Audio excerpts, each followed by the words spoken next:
Faites-moi confiance. Regardez ceci. Qui est Jésus pour vous? Un cousin? Non. Je ne sais pas. D'accord. Je suppose. Pour moi, c'est rien. D'accord. Alors je suis un homme juif et je crois en Jésus. Est-ce que j'ai tort? Oui.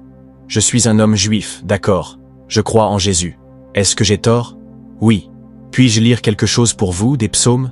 Je lève mes yeux vers les montagnes. D'où me viendra le secours? Mon secours vient du Seigneur. En effet, celui qui garde Israël ne sommeillera ni ne dormira. Le Seigneur te gardera. Le Seigneur gardera ton départ et ton arrivée, dès maintenant et à jamais. Nous allons introduire une prophétie absolument incroyable dans l'équation. Mais d'abord, si vous voulez voir plus de vidéos sur les temps de la fin, n'oubliez pas de vous abonner. Êtes-vous prêts pour cela?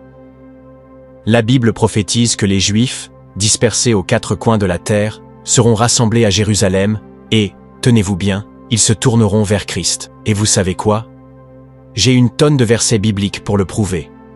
Romains 11, 25 à 26 dit « Je ne veux pas, frères, que vous soyez dans l'ignorance de ce mystère, afin que vous ne vous croyiez pas sages, qu'endurcissement en partie soit arrivé à Israël, jusqu'à ce que la plénitude des gentils soit entrée. Et ainsi, tout Israël sera sauvé, comme il est écrit. Le libérateur viendra de Sion, il éloignera de Jacob l'impiété. Vous savez probablement déjà que, même si vous et moi pouvons être en désaccord théologique sur certains points, je respecte vos opinions et vous respectez probablement les miennes, et nous ne devrions pas nous diviser à cause de cela. Cependant, il y a un enseignement dans l'Église qui me s'afflige profondément, et c'est ce qu'on appelle la théologie du remplacement.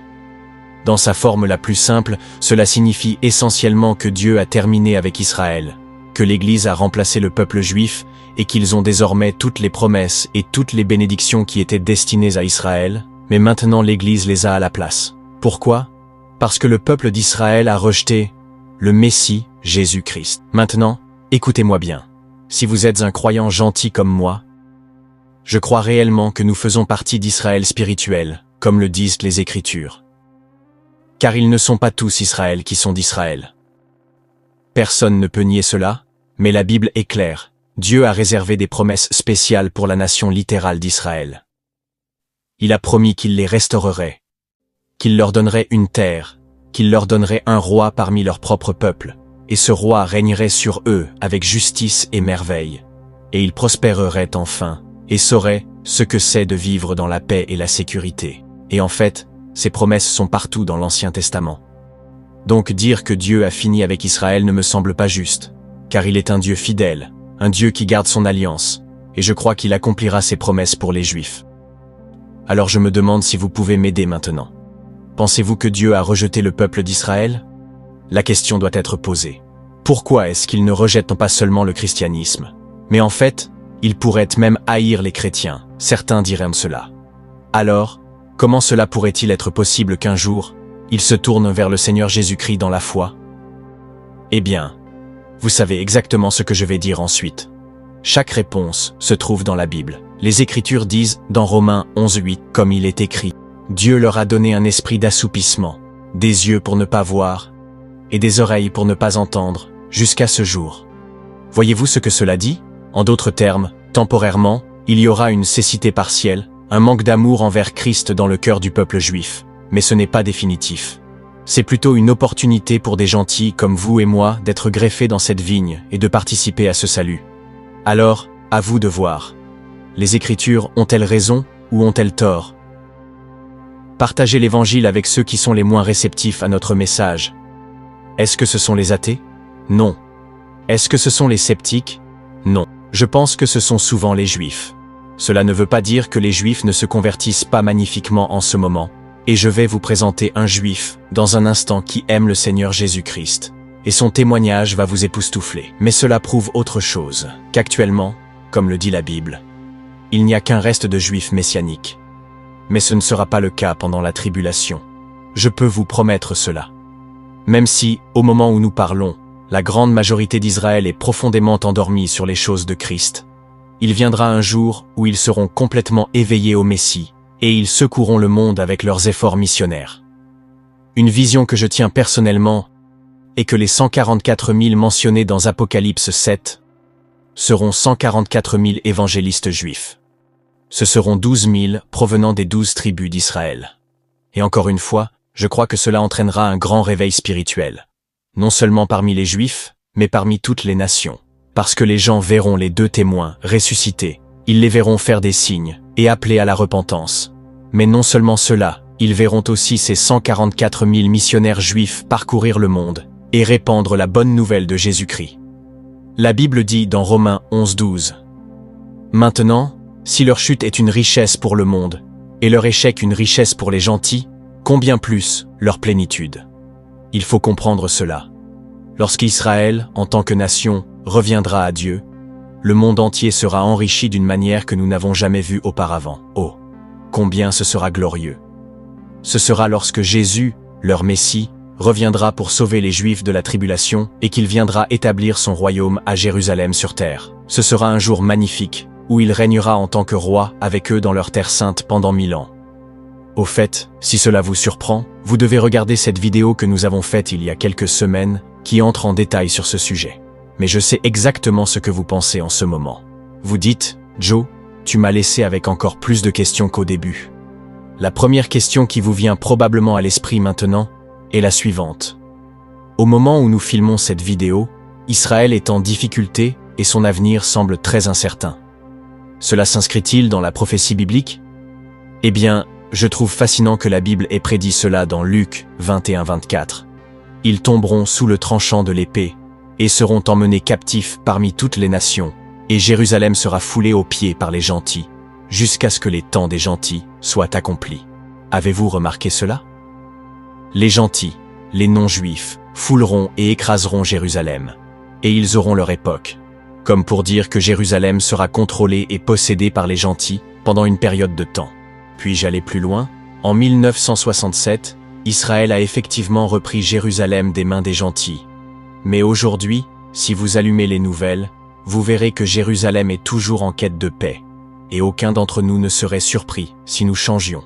Si demain, nous apprenions dans les nouvelles que de nombreux pays ont revendiqué Jérusalem pour eux-mêmes, eh bien, juste pour clarifier pour ceux qui ne savent pas encore, toute personne qui n'est pas juive est connue sous le nom de gentil dans les Écritures. Donc, quand nous disons que les gentils ont gardé Jérusalem, ce sont les non-juifs qui ont tenu cette ville. Je me demande ce qui vous vient à l'esprit quand vous entendez cela. Car il y a une chose que vous devez jamais oublier. La Bible s'accomplit toujours. Un jour viendra où les temps des gentils seront accomplis, où la véritable paix sans dispute viendra à Jérusalem, lorsque le dernier gentil sera sauvé. Lorsque Jésus, le berger qui laisse les 99 pour aller chercher cette dernière brebis, lorsque cette dernière personne sera sauvée, tout cela arrivera. Donc quelque part, il y a une dernière personne non juive qui doit trouver le Christ. Et quand cette personne sera intégrée dans le royaume, la fin des temps arrivera et Jésus reviendra. Maintenant, évidemment, nous ne savons pas quand cela arrivera, mais au cas où ce serait imminent, je veux dire que peut-être que le dernier gentil à être sauvé regarde cette vidéo en ce moment même. Et si c'est vous, feriez-vous un grand service à tous et viendriez à Jésus aujourd'hui pour que nous puissions accélérer les choses un peu? Autant que vous puissiez penser que je rigole, si vous voulez en savoir plus sur comment devenir chrétien, restez avec nous, car un ami à moi va vous en parler dans un instant. Mais maintenant, je crois vraiment que la plupart des gens ont sous-estimé à quel point la prophétie biblique est précise. La Bible dit dans Deutéronome 33-5, « Le Seigneur ton Dieu ramènera tes captifs et aura compassion de toi. Il te rassemblera de nouveau d'entre toutes les nations où le Seigneur ton Dieu t'avait dispersé. Il vous ramènera de votre captivité, aura compassion de vous, et vous rassemblera à nouveau parmi toutes les nations où le Seigneur, votre Dieu, vous avait dispersé. Si l'un de vous est chassé aux extrémités des cieux, de là, le Seigneur, votre Dieu, vous rassemblera, et de là, il vous prendra. Le Seigneur, votre Dieu, vous amènera dans le pays que vos pères ont possédé, et vous le posséderez. Il vous fera du bien, et vous multipliera plus que vos pères. » Maintenant, vous vous souvenez de quel événement historique s'est produit en 1948? C'est exact, Israël a été réétabli en tant qu'État, faisant un grand pas vers l'accomplissement de cette prophétie. Vous voyez, comme nous l'avons lu, Dieu ramènera son peuple dans sa terre, la terre qui appartenait à Abraham, Isaac et Jacob, et leur Christ établira son royaume millénaire. tous les Juifs qui ont été dispersés à travers le monde reviendront en Israël. Ainsi, lorsque cela s'est produit en 1948, cela a vraiment semblé être un accomplissement partiel de cette prophétie. Et c'était une preuve que Dieu n'a pas oublié les Israélites, qu'il est toujours fidèle à Israël. Bien que l'établissement d'Israël en 1948 ait préparé le terrain pour la prophétie biblique, un événement bien plus ancien en 70 après J-Mosé a également joué un rôle important. Tous les historiens s'accordent à dire que Jérusalem a été laissée déserte et que de nombreux Israélites ont été dispersés à travers le monde. Cela avait aussi été prédit dans la Bible et cela sert de prélude au retour des Juifs dans leur terre promise. Après le siège romain de Jérusalem en 70 après Jésus-Christ, il est très probable qu'il y ait une communauté juive pas très loin de chez vous. Pourquoi? Parce qu'ils ont été dispersés, mais Dieu va tous les ramener un jour à Jérusalem. D'accord, voici la réponse que vous attendiez tous. Tout Israël sera-t-il sauvé, comme il est dit dans Romains 11, 26? Eh bien, certains théologiens croient que la réponse est oui. Ils pensent que littéralement chaque juif vivant à ce moment-là se repentira et mettra sa confiance en Jésus-Christ. Et ils utilisent des passages comme Zacharie 13 pour justifier cela. Il est écrit: « Il arrivera dans tout le pays, dit l'Éternel, que 2/3 en seront exterminés et mourront, mais 1/3 y restera. Et je ferai passer ce tiers par le feu. Je les purifierai comme on purifie l'argent. Je les éprouverai comme on éprouve l'or. Ils invoqueront mon nom, et je leur répondrai. Je dirai: c'est mon peuple. Et ils diront: l'Éternel est mon Dieu. » Ces théologiens raisonnent que si les 2/3 de la population juive périront, ce dernier tiers qui restera verra cette destruction généralisée, et comme l'or, ils seront purifiés par le feu.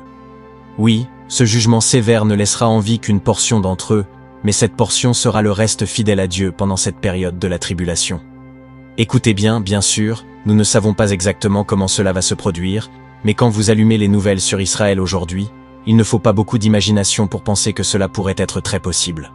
Cependant, d'un autre côté, certains chrétiens pensent que cette idée que tout Israël sera sauvé signifie que tous seront sanctifiés. Cela ne prive personne de sa liberté de choix, car chaque juif devra individuellement choisir le Seigneur Jésus-Christ. Cela signifie simplement que la nation d'Israël sera sauvée dans son ensemble. Je vous laisse réfléchir sur ce passage et décider par vous-même ce que vous pensez que les Écritures disent. Si vous êtes un abonné régulier de cette chaîne, vous savez probablement que j'ai l'habitude de partager avec vous la bonne nouvelle. Mais pendant que je rédigeais ce script, je crois que le Seigneur m'a inspiré une nouvelle direction, une nouvelle idée. Donc, au lieu de vous parler de la bonne nouvelle de Jésus-Christ comme je le fais normalement, j'aimerais que vous entendiez un bon ami à moi, appelé Ziggy. Et Ziggy a un témoignage incroyable. Shalom.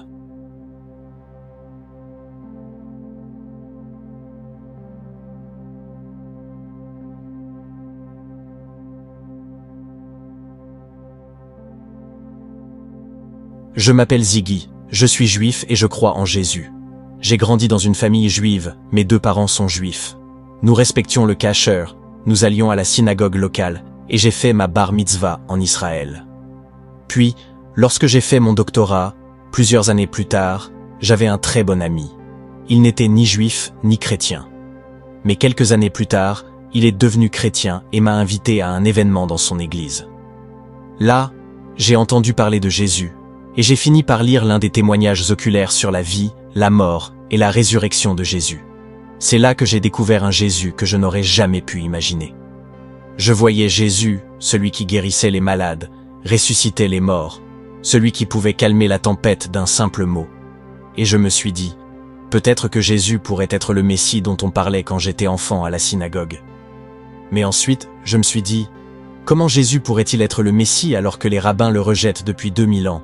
Puis quelqu'un m'a défié en me demandant, quelle est ta connaissance des prophéties dans la Bible hébraïque concernant la venue du Messie?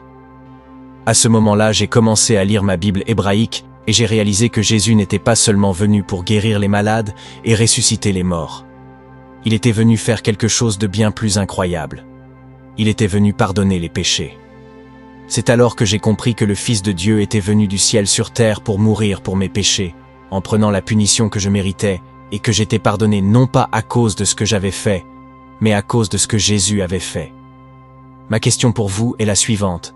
À quel point êtes-vous familier avec les prophéties de la Bible hébraïque concernant la venue du Messie?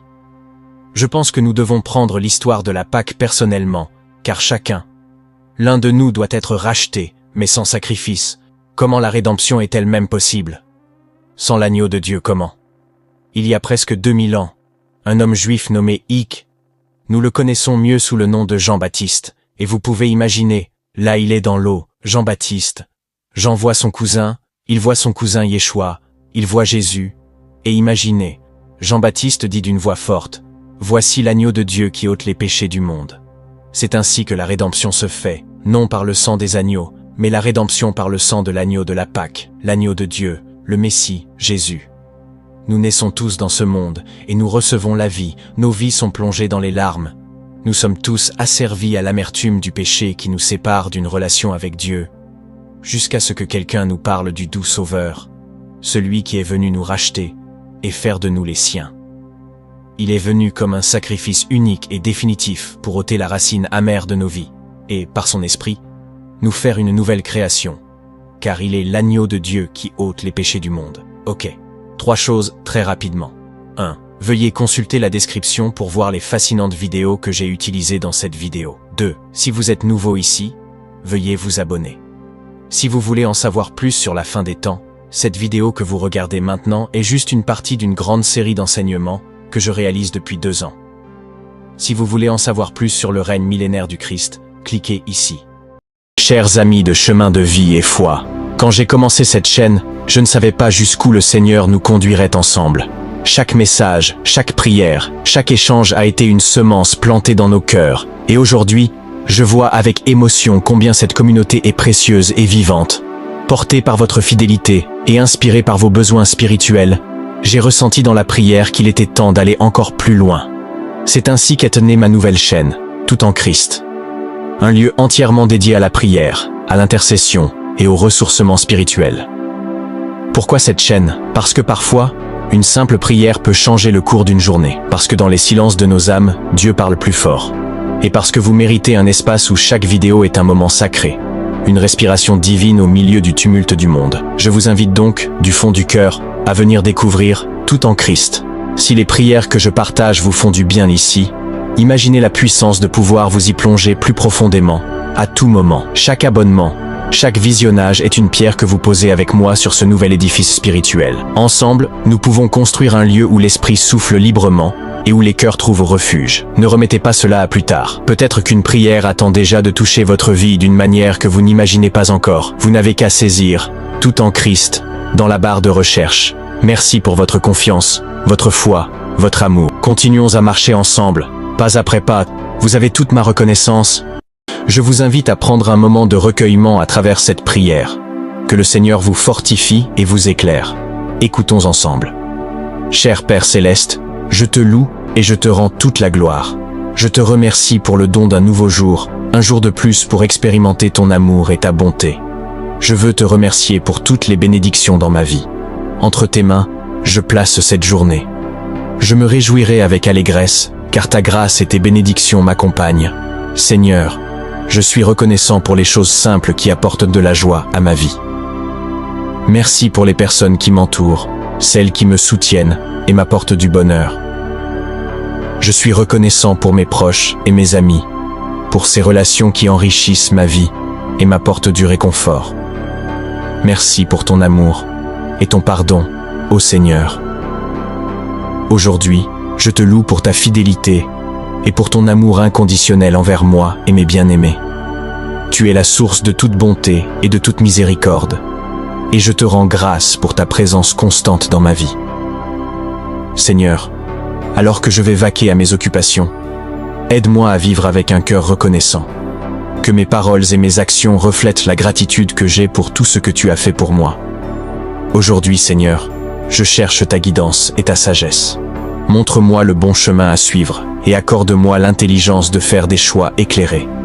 Aide-moi à discerner le bien du mal et à suivre ta volonté en toutes choses. Dirige mes pas et oriente mon chemin afin que je marche selon ton dessein pour ma vie.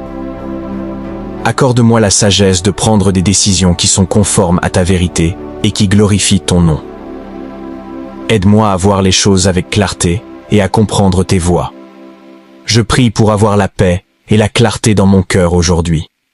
Chaque fois que je serai confronté à des choix difficiles, aide-moi à avoir confiance en ta sagesse, sachant que tes plans pour ma vie sont bons et parfaits. Alors que je cherche ta direction en ce jour, parle-moi à travers ta parole, à travers des conseils avisés et par ton Saint-Esprit. Seigneur, ouvre mes oreilles pour entendre ta voix et donne-moi le courage de te suivre là où tu me conduis. Seigneur, je reconnais que tu es tout-puissant et infiniment sage. Je dépends entièrement de toi pour me montrer le chemin et me guider dans la bonne direction. Merci pour ta promesse de me diriger et de m'accorder la sagesse lorsque je la demande. Je mets ma confiance en ta fidélité et en ton plan parfait pour ma vie. Aujourd'hui, je me libère de tout ce qui ne peut rester sous le sang de Jésus. Je renonce à toutes les vieilles habitudes négatives, à tous les péchés et à toutes les pensées impures. Je me détourne de toute influence néfaste et je choisis de demeurer sous la couverture du sang de Jésus-Christ. Je proclame ta protection, ta provision et ta direction sur ma vie. Amen. Seigneur, couvert par le sang de Jésus, je place ma confiance en toi. Aide-moi à t'accorder une foi totale, même lorsque les circonstances semblent incertaines ou difficiles. Fortifie ma foi afin que je puisse croire en tes promesses et me reposer dans ton amour infaillible. Apprends-moi à m'appuyer sur toi dans les moments d'épreuve, sachant que tu es ma source de force, mon secours toujours présent dans l'adversité. Augmente ma foi, ô Dieu, afin que je marche avec une confiance inébranlable dans ton plan et ton dessein pour ma vie. Donne-moi le courage d'avancer dans la foi, même lorsque le chemin est incertain, sachant que tu guideras mes pas. Aujourd'hui, je te rends grâce pour le don précieux de la foi. Seigneur, je prie pour que ma foi s'approfondisse et se fortifie chaque jour davantage. Que ma foi inspire les autres et glorifie ton saint nom. Seigneur, je te demande la grâce de te faire confiance au milieu des épreuves et des défis. Tu es mon refuge et ma force, et je sais qu'en toi je trouve un soutien inébranlable et une direction certaine. Père, je te demande le discernement pour reconnaître ton œuvre même au sein des circonstances difficiles. Ouvre mes yeux pour voir les leçons que tu veux m'enseigner, et accorde-moi la patience d'attendre ton temps parfait. Aujourd'hui, humblement, je cherche la grâce de renoncer à tout contrôle, de laisser aller ma propre compréhension, et de faire confiance à ta sagesse infinie. Aide-moi à placer mon espérance dans ton amour et ta fidélité. Père, je viens à toi pour implorer ton pardon et ta miséricorde. Je suis reconnaissant pour ta miséricorde qui se renouvelle chaque matin. Je demande que ta grâce me couvre entièrement. Pardonne-moi pour les fois où j'ai blessé autrui par mes paroles ou mes actions. Je te demande également pardon pour les moments où j'ai désobéi à tes commandements ou négligé de suivre ta volonté. Je suis désolé pour toutes les fois où j'ai choisi mes propres désirs plutôt que ton plan parfait pour ma vie. Seigneur, je te rends grâce pour ta miséricorde infinie qui ne connaît aucune limite. Merci de me l'accorder encore aujourd'hui. Aide-moi aussi à témoigner la même miséricorde et le même pardon aux autres. Je suis reconnaissant pour la grâce nouvelle que tu déverses sur moi chaque jour. Que ton pardon transforme mon cœur et guide mes actions. Dans les moments de lutte et de tentation, que ta miséricorde soit ma force et mon refuge. Aide-moi à me tourner vers toi en toutes circonstances, sachant que tes bras d'amour sont toujours ouverts pour m'accueillir. Fortifie-moi pour résister aux séductions du péché et marcher dans la droiture. Remplis-moi de ton Saint-Esprit afin que j'aie la force de surmonter chaque obstacle qui se dresse sur mon chemin. Entoure-moi de tes anges. Seigneur, envoie ton armée céleste puissante pour me défendre et me délivrer de tout mal. Père, je m'appuie sur ta parole, qui dit que tu donneras ordre à tes anges de me garder dans toutes mes voies. Ils me porteront sur leurs mains, de peur que mon pied ne heurte une pierre. Aujourd'hui, je prie pour la victoire dans mes combats contre le stress, la peur, l'anxiété, la dépression, l'insécurité et le doute.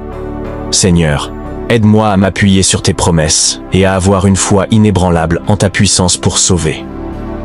Remplis-moi de ta paix qui dépasse toute intelligence, sachant que tu es toujours avec moi. Aide-moi à me détacher de tout ce qui freine ma relation avec toi et m'empêche de marcher pleinement dans ton plan pour ma vie. Merci Seigneur, pour la délivrance qui est accessible par ton Fils Jésus-Christ. Par son sacrifice à la croix, je trouve la liberté et la rédemption. je réclame cette liberté aujourd'hui, et je te demande de continuer à me guider et à me transformer. Seigneur, en ce jour, je te demande de me délivrer de toute forteresse qui me retient captif. Je reconnais qu'il y a des domaines de ma vie où je me sens enchaîné par le péché, de mauvaises habitudes, des relations toxiques ou des blessures du passé. Je t'implore, Seigneur, interviens divinement et délivre-moi, afin que je puisse expérimenter une liberté totale en toi. Brise les chaînes qui me lient et affranchis-moi de toute oppression de l'ennemi. Dieu Tout-Puissant, aujourd'hui, je te prie aussi de protéger mes proches de tout mal et de les délivrer de toute menace. Entoure-les de ta présence divine et mets-les à l'abri des attaques de l'ennemi. Accorde-leur la victoire et la liberté dans tous les aspects de leur vie. Merci Seigneur, pour la victoire ultime que nous avons en Jésus-Christ. Aide-moi à marcher dans cette victoire qu'il a acquise pour moi. Seigneur, en ce jour, je prie pour la santé, pour la guérison. Tu es la source suprême de vie et de bien-être, et je t'implore de poser ta main sur mon corps, mon esprit et mon âme. Seigneur, accorde-moi une bonne santé, tant physique que mentale. Fortifie mon système immunitaire et protège-moi de toute maladie et de tout mal. Je te remets toute douleur ou inconfort que je ressens en ce moment. Apporte la guérison à ces zones et soulage toute souffrance que je traverse. Père, je mets ma confiance en ton pouvoir de restaurer et de renouveler. Je te prie aussi pour la guérison de mes blessures émotionnelles et mentales, qu'elles soient visibles ou cachées. Seigneur, apporte la paix et la plénitude à mon esprit et à mon cœur. Aide-moi à me libérer de toute pensée ou émotion négative qui pourrait m'accabler.